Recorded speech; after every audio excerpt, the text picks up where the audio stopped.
Good morning, NSF. I am very glad to see everybody here. I know there are quite a few people that were signed up, so we hope you will. We will probably get some more attendees as we proceed. But I would like to go ahead and get started with today's program. And before I do that, we have some very important announcements to make. First, for those of you who haven't heard, please remember that we are having our NSF anniversary event. For those of you who happen to either live or be in the Reno area in the beginning of November, we are having our anniversary event. So 20 years since Ty Cobb started having breakfast meetings with his buddies at the Silver and Gold, and 10 years since we became a formal 501c3. Our event is at the Elks Club on the 7th of November. It's an evening dinner event. It should be fantastic. We have Major General Ondran Berry, who is our Adjutant General for the state of Nevada, is our keynote speaker, and we will be celebrating Ty's wonderful contribution to creating the National Security Forum. So I do hope, if you haven't signed up, please do now, and we look forward to seeing you on the 7th. In addition, there will be a special program coming in December. I will be sending out an announcement about that shortly. It's sort of a surprise event. And in January, we will be turning back to our NSF experts, Keith Hansen and Ray Hofstetler, to finally give us the Biden National Security Strategy talk that we've been waiting for 2 years because it didn't exist. So we're looking forward to that. I will be posting those dates shortly. So with that, I would like to kick us off to our program today. And before we do, I'm going to start with an opening slide. If you don't mind, Sean, I will share one slide. For everybody out there, I would like to introduce you to the new NSF mascot. Her name is NATO. She is my new Karelian bear dog, which is a Finnish breed. She was born the week that Finland announced their intention to join NATO.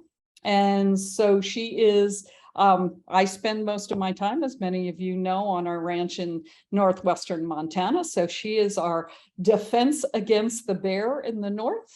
And she promises Article 5 protection for everybody in NSF. So I just wanted you to meet our newest mascot. And Sean got to meet her in person when we had our pre-meeting. I did, and I could say, I'll tell you what, if I was Vladimir Putin, there's no way I would mess with NATO. Excellent. Well, thank you very much for that. I'm sure she'll appreciate that. So with that, Sean, it's all yours. Thank you, Maureen, and I look forward to meeting your children, the IMF and the European Union. So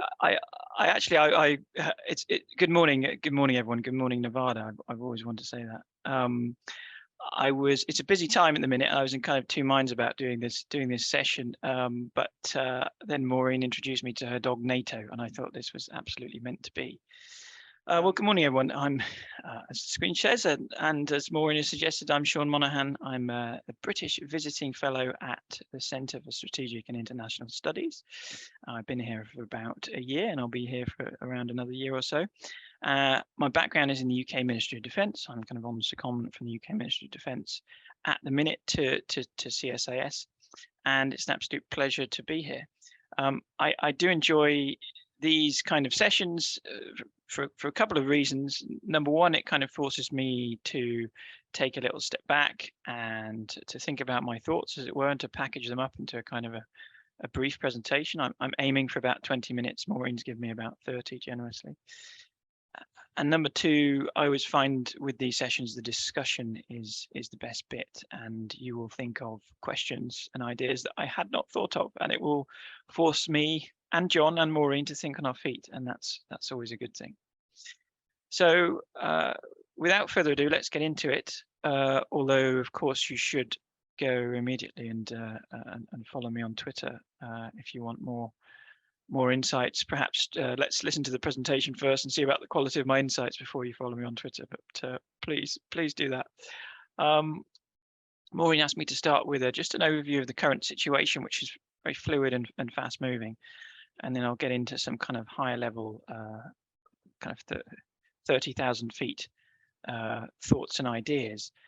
But as I've said here, this is, we're in an extremely precarious and fluid situation. And skipping to the bottom of this slide, I've suggested rather melodramatically that I'm not sure if we're entering the kind of end game of Russia's war in Ukraine or the kind of end of times. And I pray it's the latter, not the former. But we've certainly got some discussions to have about the risks of escalation, and in particular nuclear escalation around this conflict, which we will get into. And I particularly look forward to John's comments on that.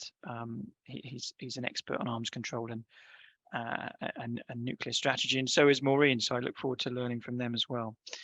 But the current situation, the kind of past few weeks, you all kind of roughly know where we are. But the past few weeks have seen a successful counteroffensive from Ukrainian forces in the north of Ukraine and in the east of Ukraine, which has forced Russia into a series of moves, which presumably the Kremlin and Mr. Putin would not have wanted to take before their forces started moving backwards. We've seen, I think, the UK's head of GCHQ has described Russian forces as exhausted, and Mr. Putin as desperate. And we can see the combination of nuclear threats, nuclear saber rattling from Mr. Putin, the so-called annexation of the 4 regions in eastern Ukraine, and of course the mobilization, which isn't on this slide but should be, but the partial mobilization of Russian population as extremely desperate moves, which indicate that Russia's war in Ukraine is failing and entering a kind of a new stage. We've also seen, as a result of these events, related to these events, a Ukrainian operation which was successful in disabling the Kerch Bridge, the symbolic Kerch Bridge between Crimea and Russia. And we've seen that followed up by kind of barbaric revenge strikes on civilian populations across Ukraine over the past few days. Zooming out slightly, in Russia itself, we've seen popular unrest at the partial mobilization to an extent that we have not seen so far in the months previously in this war. We've also seen a US and a NATO response to nuclear saber rattling and annexation, which is extremely firm and decisive, and both threatens a conventional response to any nuclear, tactical or otherwise nuclear use, and also a nuclear response too. And I see today, speaking of fast-moving events, NATO's defense ministers have met today and yesterday and reiterated that very clear position. Zooming out even further across Europe, we've seen kind of Russia's campaign of energy blackmail against Europe, designed to undermine European support to Ukraine, which has been absolutely vital. This provision of advanced weapon systems, training Ukrainian soldiers, financial support to Ukraine, and of course sanctions against the Russian economy, which all are playing a decisive role in on the battlefield. We've also seen, and I've written about this, the kind of attacks on the Nord Stream pipelines, which is suspected sabotage. I'll talk more about that in a little bit, but this is perhaps a wake-up call for NATO and an indication that Russia has more tools in its hybrid toolbox, as it were, to target as we move into winter European support for Ukraine. So that's kind of roughly where we are. I think a precarious situation sums it up quite well. Moving on to some of my thoughts. You'll hopefully recognize this is the reading list that Maureen kindly circulated, and apologies, it's rather one-sided on the authors here, but I have been busy, and I'm going to actually use these articles to offer some comments to kind of structure some of my thoughts, and then I've got a couple of slides on the end with some kind of further thoughts and reflections around the situation and around NATO's balancing act in Ukraine. I also flag number 5 there is a new article I mentioned on hybrid attacks, which I'll come to presently. So starting with something I wrote back in January, the point of this article was to suggest that NATO's and the West's strategy of deterring Russia is failing and has been failing for quite some time. We can go back to Mr. Putin's comments in 2007 about Russia's intent to revise the regional and world order. And then we look at, for example, cyber attacks, large-scale cyber attacks on Estonia. We look at the war in Georgia. We then fast forward to 2014 in the invasion of Crimea with Little Green Men and the instigation of conflict in the Donbass region. And even today, now to the invasion of Ukraine, it's very clear that this is a path, a kind of revisionist trajectory. And the idea of deterring aggression, both conventional and non-military or hybrid, is a kind of self-limiting strategy. And our basic argument here was that deterrence is not working. It's time for compellence. If you read Thomas Schelling, the distinction between deterrence and compellence is very clear. Deterrence is about preventing future actions. Compellence is about getting the adversary to change course. My argument is that Russia has been on a clear course of revisionism, and we need more than deterrence to change that course. The argument, by the way, it's worth noting, particularly with the launch of the US national security strategy yesterday, also applies to China. But maybe we can think about that more broadly or in questions. Of course, compellence is a lot more difficult than deterrence if we look at the historical record, and there's a lot of good literature on that. There's 2 books by Barry Bleckman, which are very good. I recommend them to you if you're interested in reading more about that. But nonetheless, we need to think in terms of compellence rather than deterrence to kind of turn back the tide, as it were. This is a little bit too little too late. So moving into the future slightly, this is something I wrote in March, essentially making the argument that NATO and the West's strategy for Ukraine was kind of all coercion and no diplomacy. So using the framework of Alexander George, and I commend his work to you, particularly his book Forceful Persuasion, written in 1994, I think, sets out a framework for coercive diplomacy. But the point of this analysis was to suggest that that NATO's strategy to essentially sanction Russia, kind of derail the Russian economy, arm Ukraine, and to help Ukraine succeed and defeat Russia on the battlefield in the war, was kind of lacking a diplomatic element. Where were the very specific goals? So that there didn't appear to be any goals beyond Ukraine winning and Russia being weakened, in the words of Secretary Austin.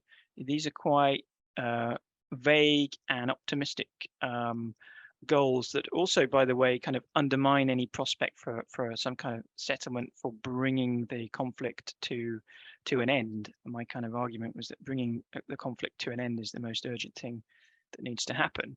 And without diplomacy, without clear goals, timelines, inducements, so carrots as well as sticks offered to Russia, this wasn't going to happen.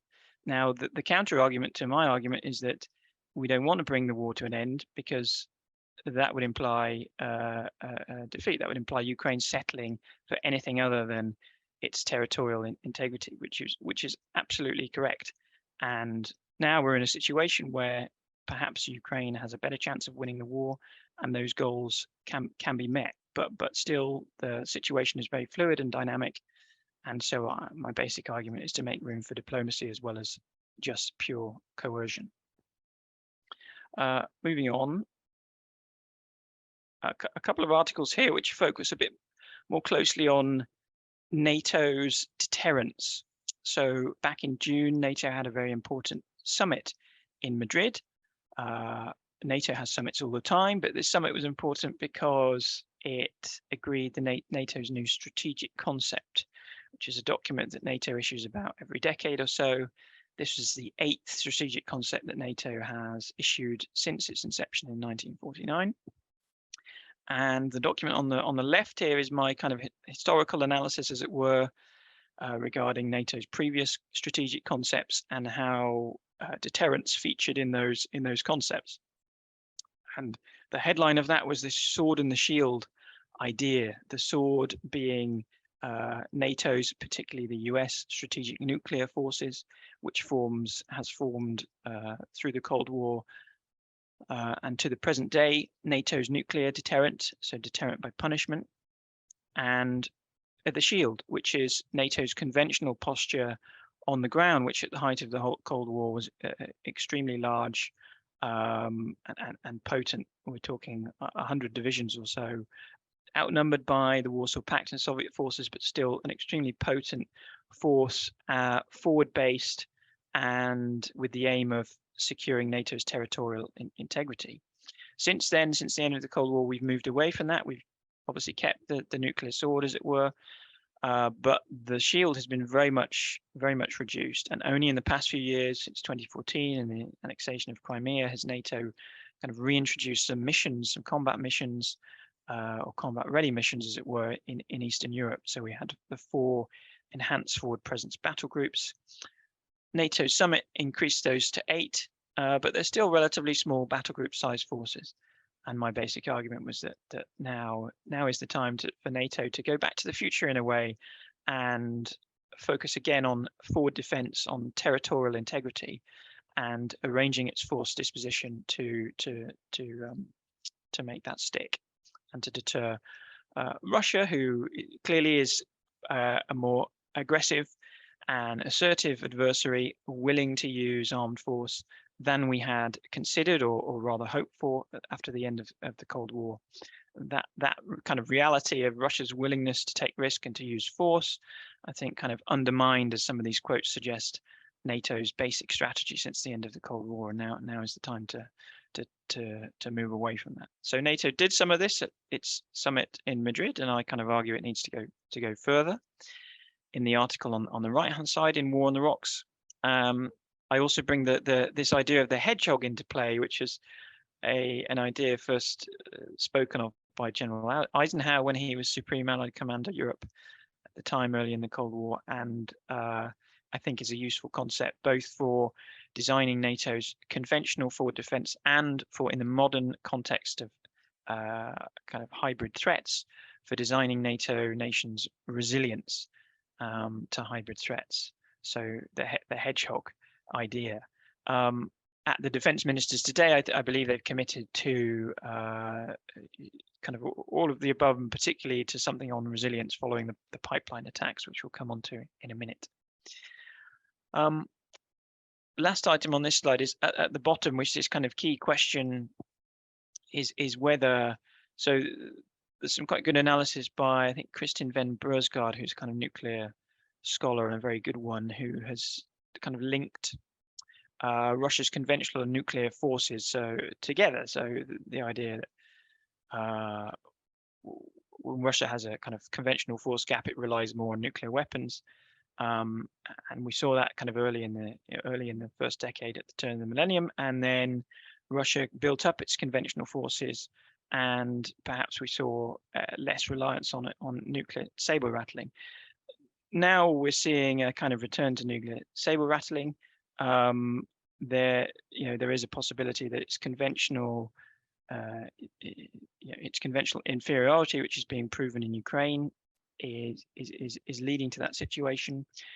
But it's also worth noting that, according to our understanding of Russian doctrine, Russian nuclear doctrine, and John may be able to speak more to this, actually nuclear saber rattling is a known step on the ladder. The best thing to read on this is Michael Kaufman and his colleagues' report at the Center for Naval Analyses. Maureen's nodding. I'm sure you've read Maureen, I'm sure you've written something similar, but playing fast and loose with nuclear rhetoric is absolutely part of Russia's nuclear doctrine. It's important that, as the US and NATO have said, that no specific signs of increasing readiness of Russian nuclear forces or moving them into positions or whatever. They see no sign of that. So we'll get on to the nuclear conversation, but it's important to understand that this is playing fast and loose with nuclear threats is indeed part of Russian military security and nuclear doctrine.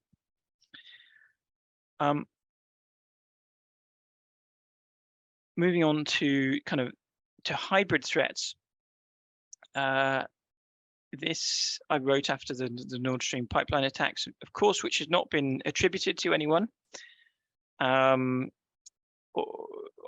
would simply state that there is a pattern here which suggests that Russia might be the culprit. So there's the kind of immediate causes of the trajectory of Russia's war in Ukraine, and then stepping backwards, we've seen this kind of playbook of denied attacks that have been denied and later turned out to be proven to be linked to Russia. This playbook has been used over and over again, from the kind of Estonian cyber attacks to the little green men in Crimea, to remember that in my own country, the Salisbury attacks, the Skripal poisoning, the awful incident, the MH17 shoot down. All of these attacks have been linked to Russian forces, Russian elements, but were previously denied by the state. We see the same pattern here. I'd be surprised if it didn't turn out to be the case. But of course, investigations are ongoing, and we wait to see the outcome of those. My argument in this piece is, although the attack is likely to be Russian, nevertheless, it's still a wake-up call for NATO nations to take action, to prevent, to deter, to be resilient, to protect themselves against attacks of this nature, which to me fit the definition of hybrid attacks, being below the threshold of war, ambiguous, deniable, very difficult to deter. I know it's all about me here. A couple more pieces, if you're interested in this subject, that I've referenced below on this slide. There's a very long and boring report I've written on deterring hybrid threats and why deterring hybrid threats is difficult.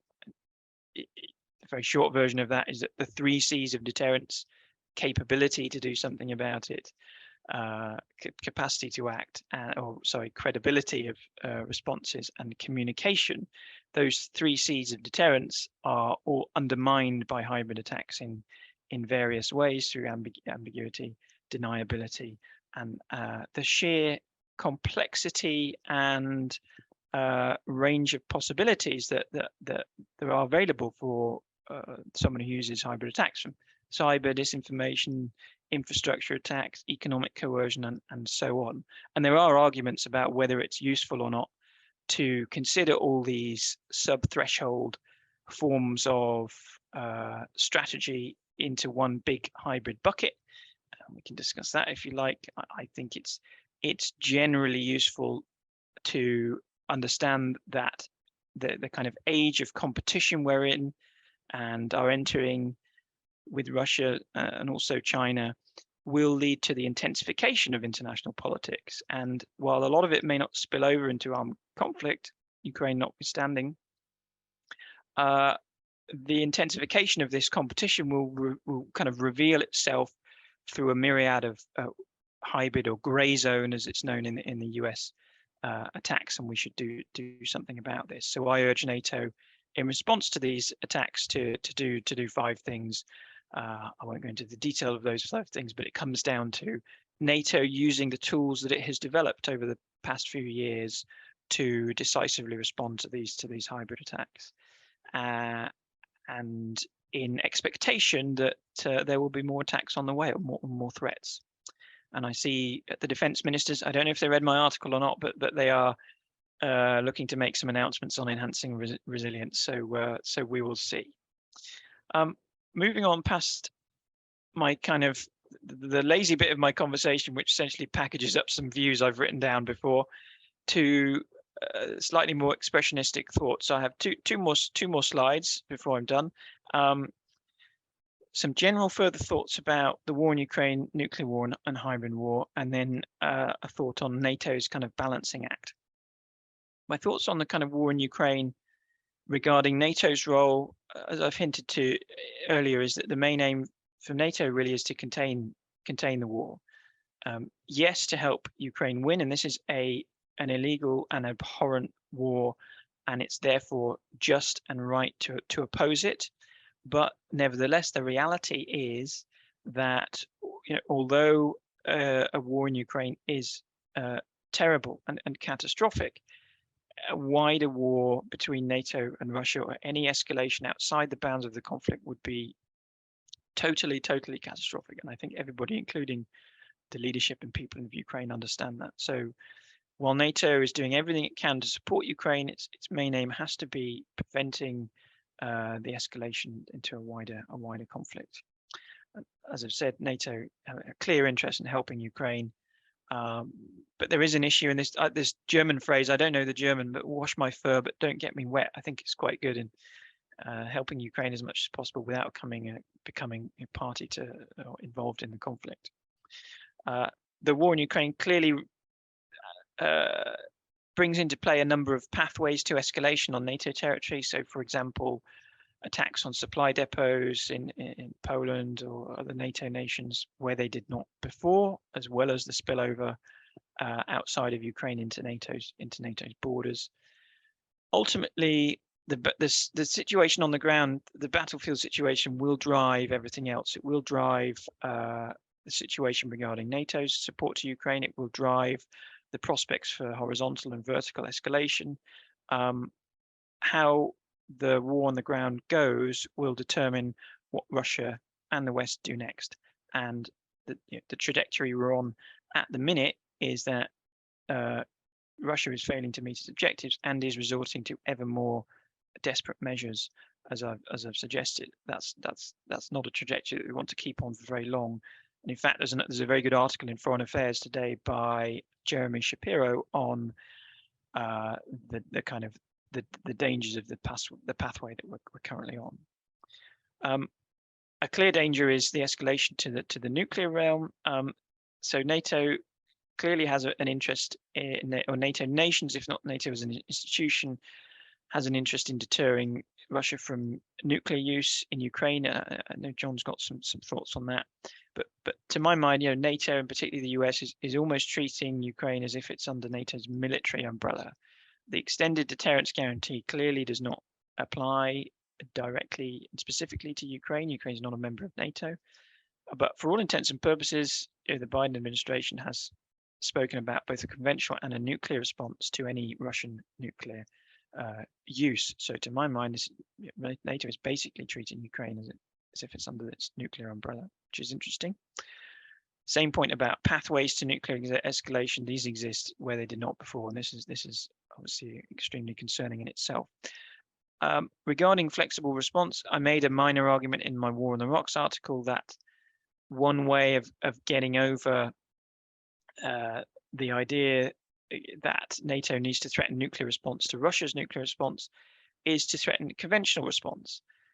And this idea is a kind of like a brinksmanship ploy whereby, you know, any conventional escalation between NATO and Russia, you know, is more likely to boil over into the nuclear realm. So there's the implicit risk, it raises the implicit risk, and John Mearsheimer has written very well about this in Foreign Affairs, of nuclear war, and therefore the implicit threat of conventional war gains a kind of gains credibility and use in this situation. I think we saw that with Jake Sullivan's response last week to Vladimir Putin's nuclear threats.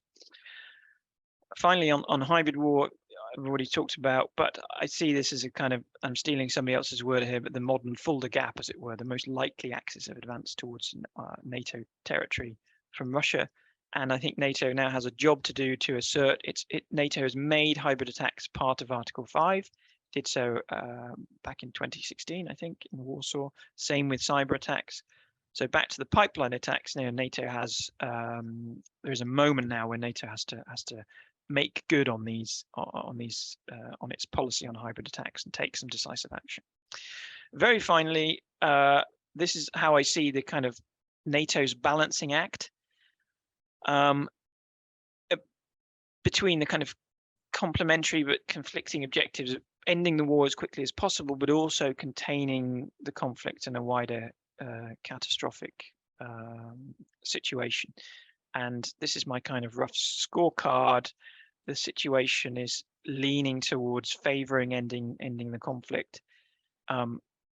Containing the conflict, NATO has done a lot to deter through bolstering its posture in Eastern Europe and nuclear and conventional signaling to the Kremlin from capitals, but also from Brussels.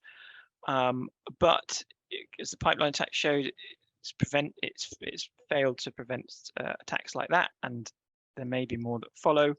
And the wider Russia-West conflict is probably of the most concern. And my article on coercive diplomacy majors on this point, that if this whole situation is framed in terms of a Russia-West conflict, that's going to make it much more difficult to contain the conflict and end the war, and broader horizontal and vertical escalation perhaps more likely. So that's how I see the balance and the scorecard at the minute.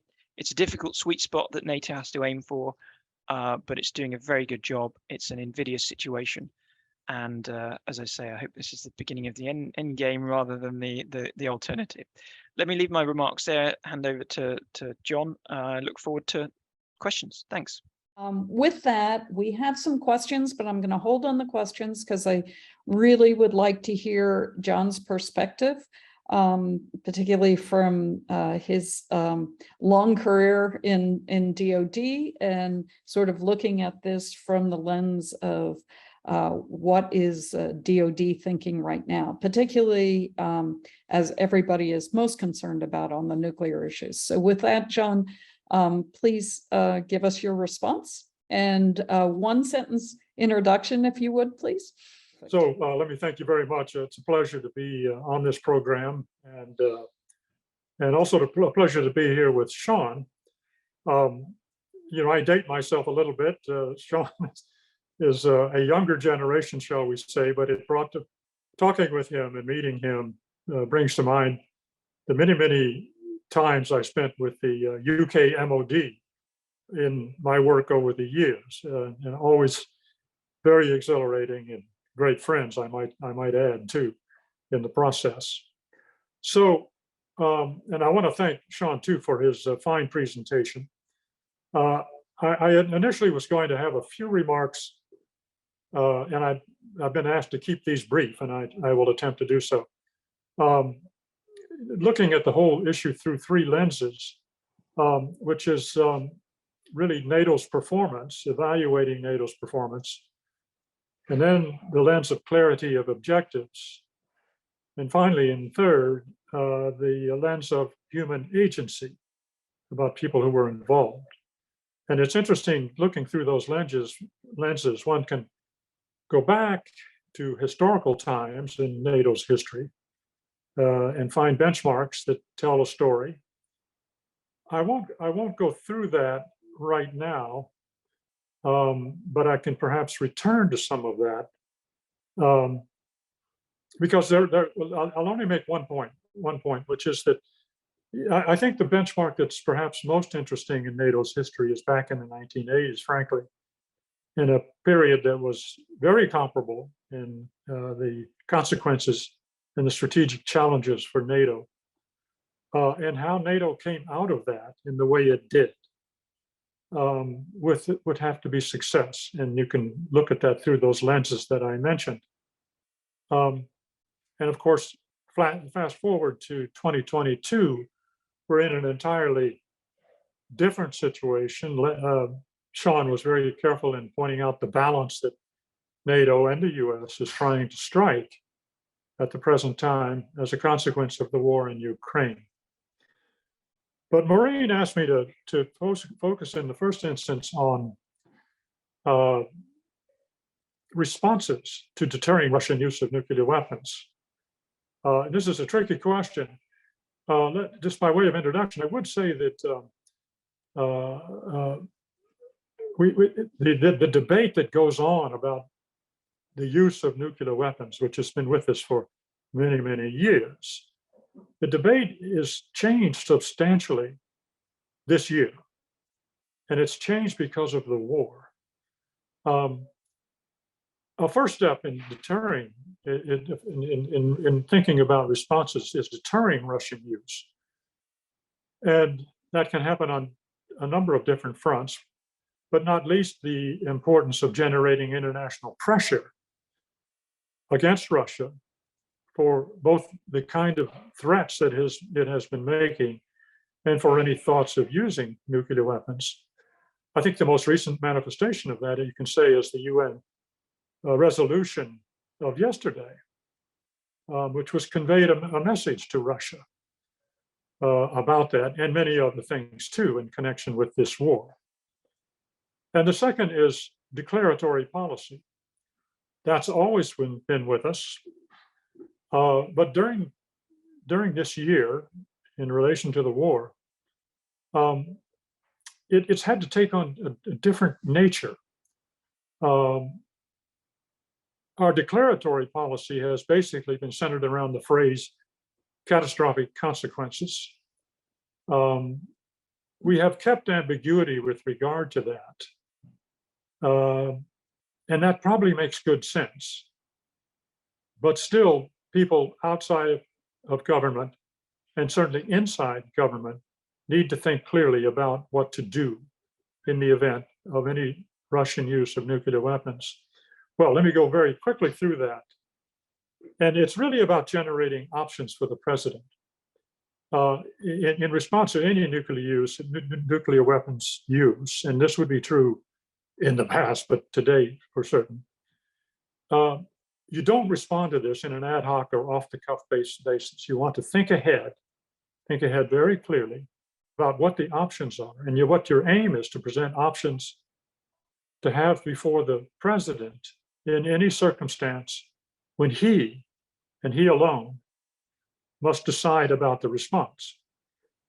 So there was a group that was established earlier this year, some have called it the Tiger Team, to do exactly that.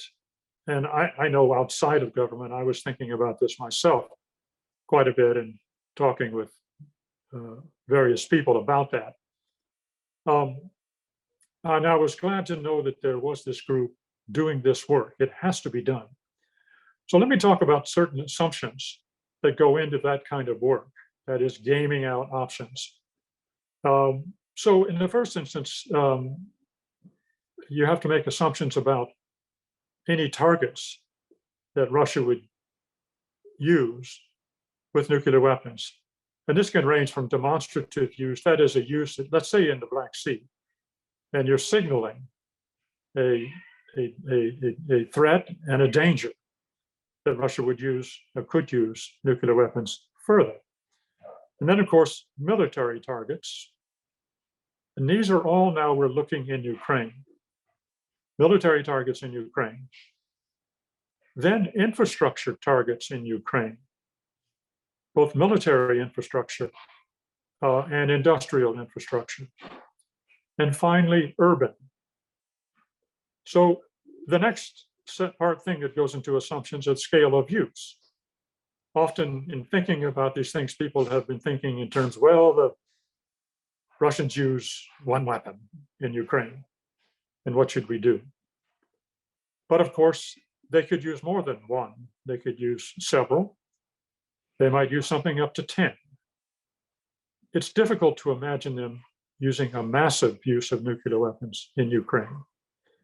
And interestingly enough, there's an argument going on in Russia about the morality of any use of nuclear weapons in Ukraine, given the nature of the Ukraine-Russian relationship as seen by many in Russia.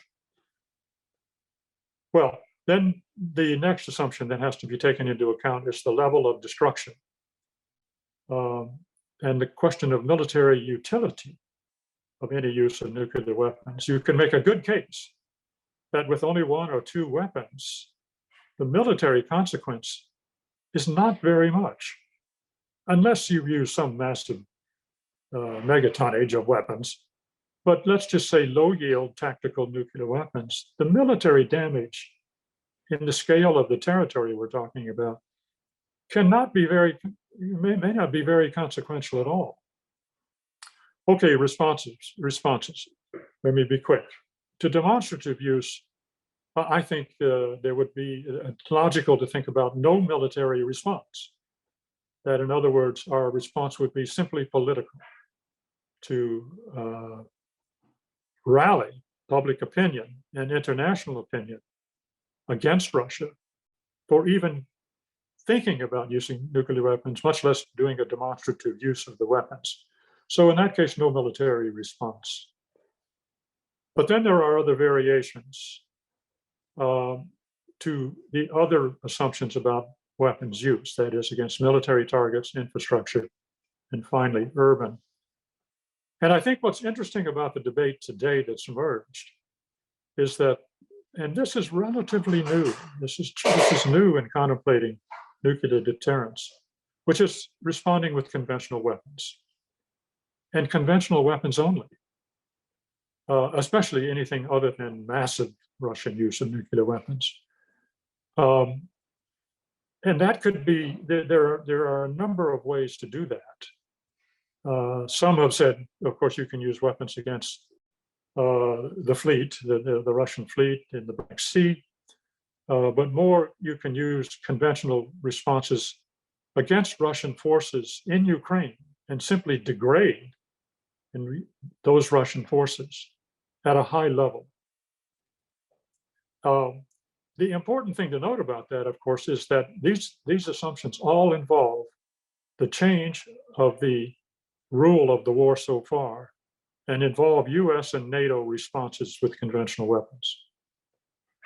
Okay, finally, let me just take a brief mention about urban targets. If Russia were to use a nuclear weapon against an urban target, and this has been discussed in Russia, by the way, by some people, to take out, for example, in the extreme case, just simply take out Kiev in order to remove the leadership of Ukraine. How to respond to that? That's one of the toughest questions of all. And I won't pretend to say that I have any clear idea what to do. I don't know what the thinking would be in the administration in that, or in NATO. But that would be the most difficult kind of attack to decide how to respond. One thing I could say is that in any of these responses, I do not see nuclear weapons being used on Ukraine territory. In Russian use against military targets in Ukraine, I can see using conventional weapons against targets in Russia, launch sites and other targets. And I mentioned the naval targets in Sebastopol. Okay, well, let me just wrap this up quickly. One other contingency has to be thought about, and that, what about a strike on a NATO target? An example that's often used is, for example, if Russia were to decide to strike a logistics center in Poland with one, two, or two weapons, what does NATO do then? That, of course, changes the whole game completely. But at the same time, even against a NATO target of this nature and at this scale, a conventional response could make great sense, Now, one other final point. What about Russian non-nuclear attacks in Ukraine that threaten the viability of Ukraine? That really is what we've been witnessing in the last several days. And what if that continued and was extended and expanded? That can create a desperate situation for Ukraine when you take out electricity, water, heating, and more. You put the population in a desperate situation. I once spent 3 months in Zaporizhia in 2012 in midwinter, December, January, February. And I can tell you how really cold that can be. And imagining the Ukraine population in a situation where they had no heat, no light, no communications over an extended period of time is really consequential. And you have to decide then, well, now what would NATO then cross the line and begin to use our own forces? And begin to use our own forces, even though Russia has not used nuclear weapons. I think that has to be thought about. Well, let me limit it there. All of this adds up to really the critical goal of trying to deter Russia from using nuclear weapons in the first instance. But coming around to Sean's point, how do we deter them from the kinds of attacks they've had in the last several days against the infrastructure in Ukraine? Well, let me leave it at that for the moment. Excellent, John. Thank you very much for that very thoughtful response. I know the issue of nuclear response and Russia's use of nuclear weapons and our potential response and Russia's response to our response is on a lot of people's minds right now. So a very succinct description of that situation. So thank you for that. And thank you, Sean, for your presentation. I'm going to jump right in because we have quite a few questions. So I'm going to start with a question about what Russia thinks of NATO's strategy, particularly NATO's strategy of containment, and are they using that strategy against us right now in such a way that, you know, if we're trying to contain the war and not get involved, don't get my fur wet, my NATO would appreciate that one. Really, are they using our own strategy against us in that regard?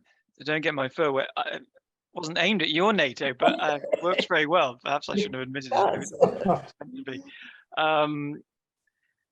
Yes. So the issue I think you're referring to is that, you know, NATO and the West are their approach to international affairs is essentially kind of defensive, is kind of status quo favoring, and this is fine until you come up against an opponent who wants to revise the status quo and change things, because then you need to go back to my arguments about compellence. You need to, presuming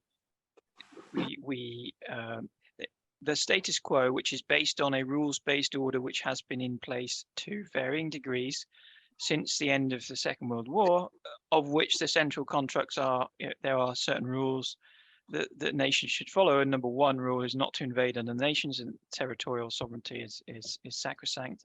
Nations have the legal ability to defend themselves.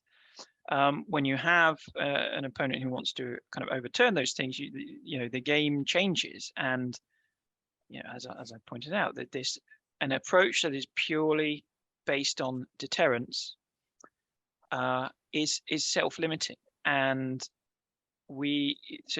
Thomas Schelling actually wrote about this problem in Arms and Influence himself, that you know, the Ministry of Defense, Department of Defense, all of our terms kind of indicate our preference for the status quo, the kind of limitations to the strategies that we can take. But of course, this is inherent to the rules-based order, the status quo that we wish to exist. So we are limited in the extent to which we can forcefully respond, because we are a responsible international stakeholder. We value the rules-based order, which we think is the right one. So the point is the right one, that we are constrained, and this is why we have a balancing act that I was referring to, where there's only so far we can go without risking. It comes down to a battle of wills, a kind of hands off the steering wheel game of chicken, and you know, we're not there yet, but we are limited. Some people use the term self-deterred. I don't necessarily agree with that. I think the extent to which Russia is deterred by our overwhelming, as John was saying, conventional superiority, the fact that we have threatened, and I imagine the conversation between Washington and Moscow was, if you consider tactical nuclear weapons, we will use conventional strikes to end the war in Ukraine. and against, as John suggested, perhaps in Russian territory, against forces involved in launching those strikes. Conventional threats are what we have, and we're not up the escalation ladder yet, and I hope we don't get there. But it's an invidious problem. Sorry, that wasn't a very good answer, but it's a very difficult question. Understood. Let's go to the human. Oh, John, do you have something to add to that? Well, only that I think the balancing act that Sean has referred to is one quite correct. But I think the US and NATO faces where to keep that balance. Let me just set one hypothetical question related to the current interest in expanding and increasing and enhancing air defense and missile defense in Ukraine. What if it was decided that because of the pace at which new weapons can be introduced from various allies, including the US, and the difficulty of manning these sometimes complicated systems with accompanying radar and everything else, that if the Russian effort continued in an extensive way, and it was felt we had to do more sooner, would we ever contemplate breaching, if you will, the restraint that we've shown so far about becoming involved directly in Ukraine? And for example, I don't know, send US Patriot batteries to Ukraine manned by US crews. Just that, limited to that. There's a deterrence effect in that, but there's also an escalatory effect in that. But it may be a kind of question that we'll have to face at some point. Yeah, I think that's a good point. It's not, we could cross the line, but still keep ourselves in that nebulous gray area. Let me move on to some of the personal issues, and in particular of and we've seen a lot of coverage on this lately, the sort of Russian mother effect. How much of an impact do you think is currently happening, or potentially will happen more in the future with more conscripts being called up, that really says the population as a whole, from whomever is reacting in Russia, is not willing to support this escalation? And what can they do about it, and what can our response to that be? What's a logical response to that? Sean? Yeah, I'll be brief on this. I'm not a Russia watcher or a Russianist, but the thing I took away, that the Kremlin must have known that there would be pushback against this mobilization when, as you say, Russian mothers have to send their sons to a war that's not going very well, to put it kind of bluntly. So it indicates that this move is one of desperation, and I don't think that the prisoners and retirees that they have plucked from the streets of Moscow and sending to the front lines, they're not going to change the facts on the ground as regards the conflict. So it's almost, in a way, reflects the kind of debate about tactical nuclear weapons, not to put this blindly, but there's little military gain here for a massive, in this case, domestic or international risk. And in this case, it's an existential risk for the Russian regime if these protests were to evolve into something much bigger. Now, the Kremlin has been laying the groundwork for a long time to keep a lid on public protests, because I'm sure they've read their history and they understand that this is what Russia does. Now and again, everyone kicks off and they change the regime, and this is a pathway to regime end, which would not, it's an internal pathway, not an external one that we would bring about by our actions. So it's the most viable pathway to the regime ending. Like I said, I don't think it's going to go that far, but it's clearly a sign of absolute desperation, which is interesting in itself, but is not promising. Right. Yeah, that's a tough one. John, I'm going to bounce a question to you. It's a short question with a hard answer. What does Ukrainian victory in this war look like? Well, that of course is the key question. It's one I've asked and many other people have asked as well. How does, the perennial question, tell me how this ends. Under our present policy and our stated objectives, it ends with Russian withdrawal from Ukraine territory in its entirety, including Crimea. That's the stated goal of President Zelensky, and we have said we support it.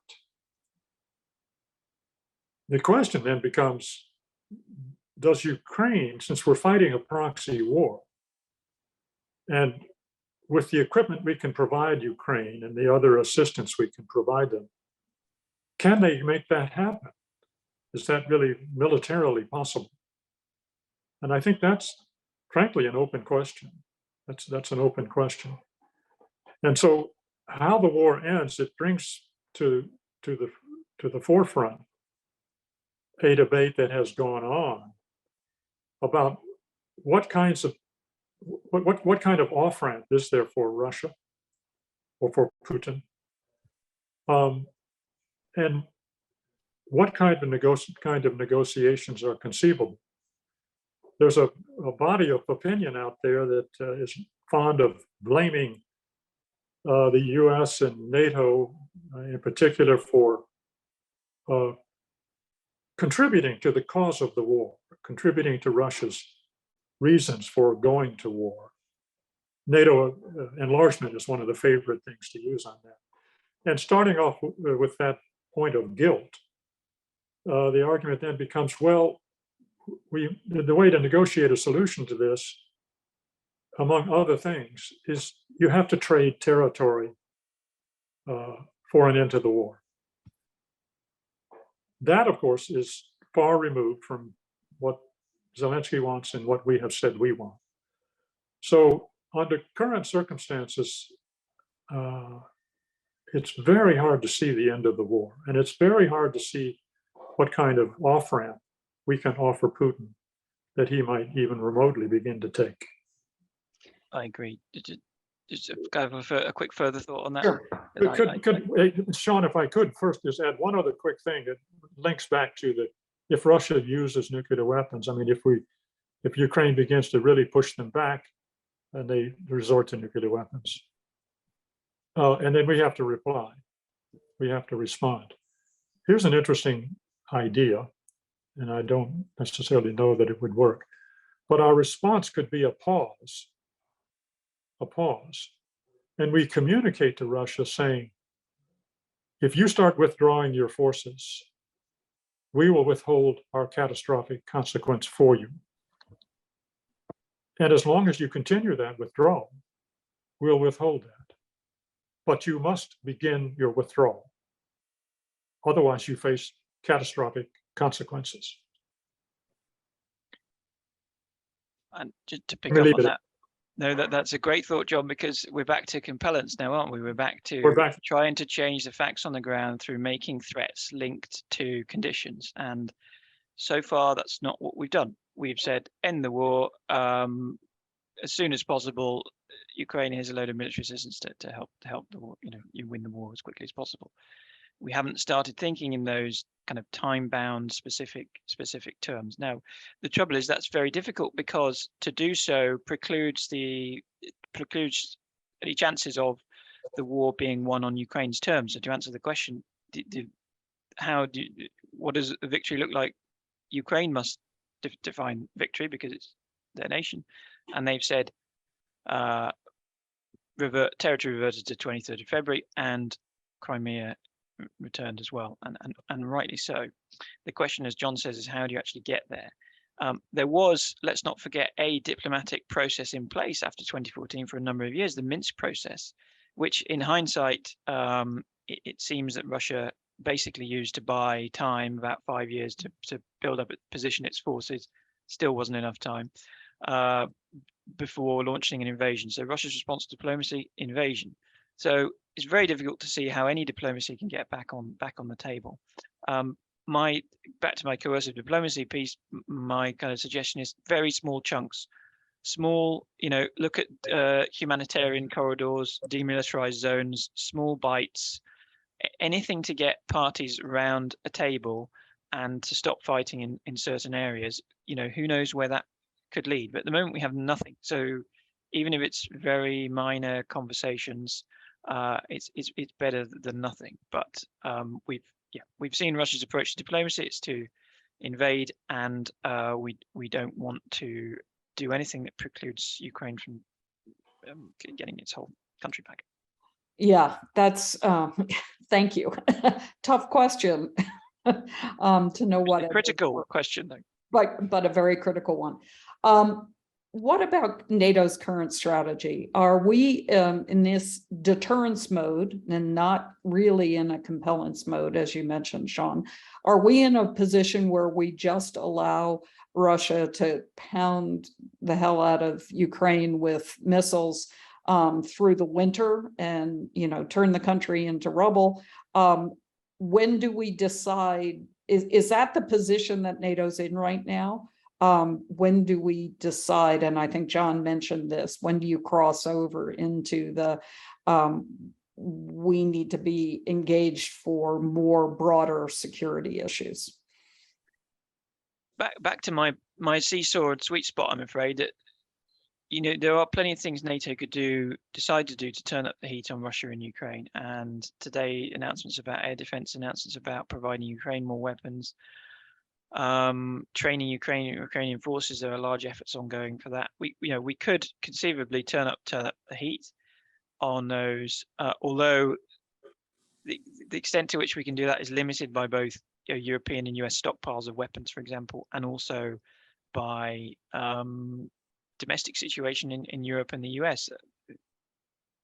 The kind of the energy wars, as prices go up, and countries in Europe, for example, with France and Germany, may be facing energy caps as a result of this over the winter. I know my own Prime Minister Liz Truss has cited, obviously, Russia's war in Ukraine as being the reason behind the drastic measures they've had to take in the UK to support people to be able to pay their bills. This is a vulnerable, a sore point for the West, and I think was maybe hinted at in the previous question about are we constrained? And yes, we, as ever, are constrained by domestic opinion, and Mr. Putin knows that. Hence my concern about hybrid attacks.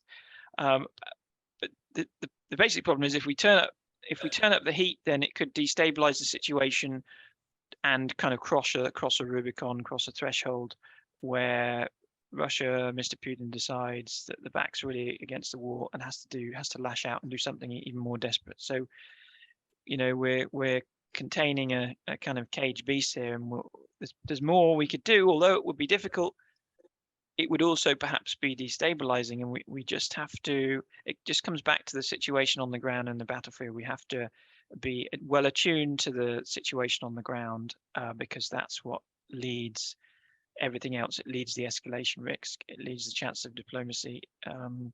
One thing to note is that we have demonstrated that the West, NATO, the effect of sanctions, and these have been debilitating for Russia's economy. It's coping to a certain degree, but a small degree.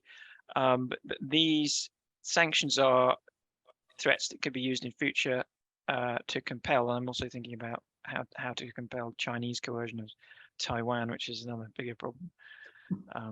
But we've demonstrated the use of sanctions, and we will be learning a lot about the way we have implemented sanctions, and this becomes therefore a more credible tool of deterrent outside the military toolbox. Excellent. Thanks, Sean. Sean, I'm going to give you a heads up that I'm going to roll together several questions about the Nord Stream attacks and energy blackmail. And John, I'm going to turn to you and ask a question, given that I'm sure you're familiar with this history. There's a lot of talk right now that we aren't in 1980 conflict with Russia. We're actually back in 1938. And we're, on the risk of repeating, the Chamberlain mistake of peace in our time. How do we avoid, we the US, potentially we NATO, avoid being in that position where we're basically doing everything we can to avoid escalation of the war and essentially sacrificing Ukraine in the process? Well, I'll also try to be quick. Yeah, you've raised some very important questions because in conducting the proxy war that we're doing raises practical questions of being able to supply Ukraine with everything they need to conduct the war and come out on top, if you will. There's a lingering moral question to all that too. Do we let Ukraine do our fighting on a war that we have said has global, existential consequences? Let me to your question. Let me address it partly this way. One of the issues, and it relates to diplomacy in all of this. One of the issues after the Russian invasion started in February and before, we continued communications with Putin.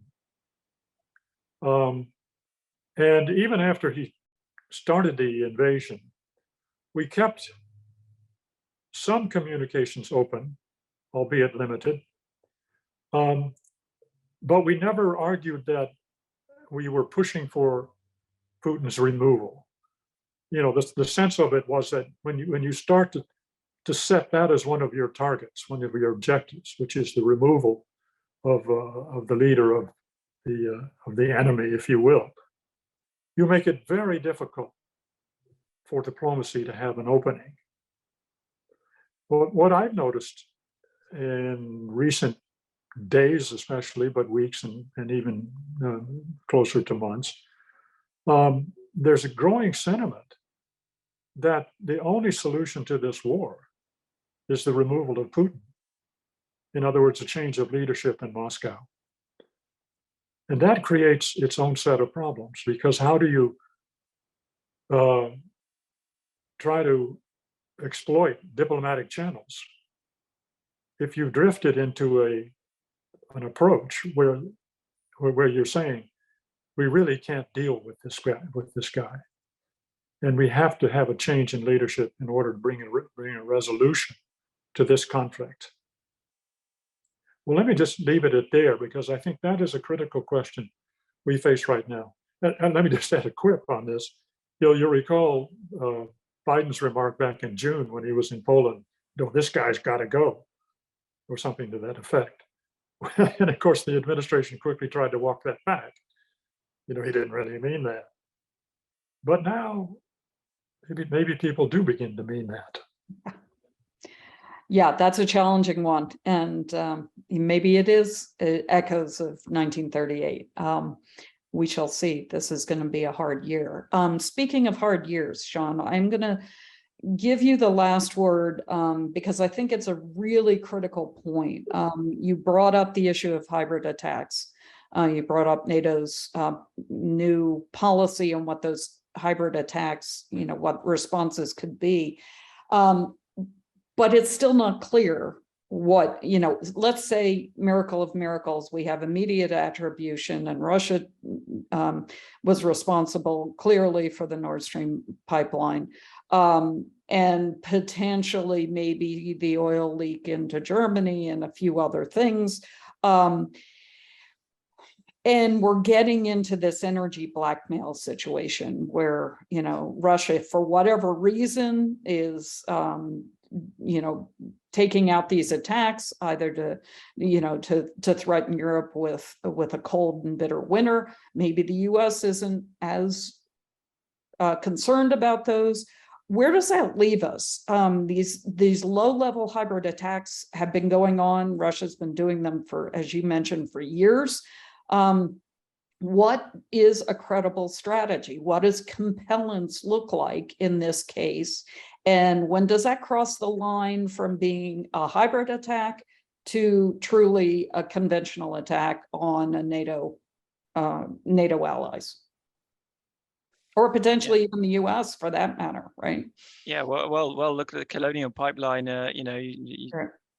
After that attack, you saw again denied by Russia, but linked to Russian and the election interference as well, linked to the Internet Research Agency. So and the airport attacks this week, right? Russian hackers, right? In Germany, the transport rail hub was taken offline.